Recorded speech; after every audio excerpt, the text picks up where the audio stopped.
The Financial Action Task Force is the global body that sets standards to prevent money laundering and the financing of terrorism.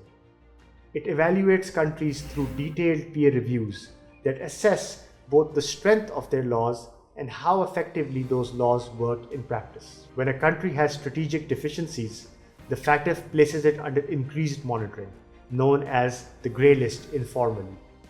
This signals unresolved risks and subjects the jurisdiction to closer scrutiny until it fixes the identified gaps. Pakistan's engagement with the FATF spans nearly 2 decades, during which it has been grey-listed 3 times.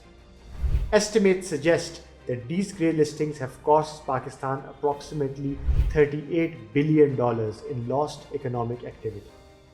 The country was first placed on the grey list in February 2008 after failing to meet international requirements for anti-money laundering and counter-terrorism financing. Pakistan worked with the Asia-Pacific Group, strengthened its legal framework, including the enactment of the Anti-Money Laundering Act, and exited the list in June 2010 once the FATF acknowledged measurable progress. The second grey listing came on February 16, 2012, when Pakistan was again found not fully compliant with FATF standards.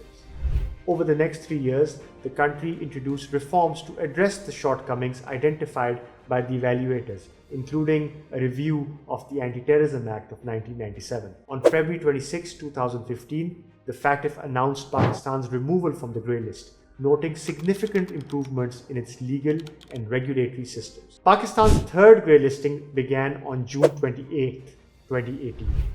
The FATF cited continuing concerns about terrorist financing and placed the country under an extensive action plan. What followed was the most far-reaching reform effort Pakistan had undertaken in this domain, reviewed across multiple plenaries and on-site assessments. This third listing sets the stage for our next explainer, where we examine the scale of the challenge Pakistan faced in 2018 and how it overcame it.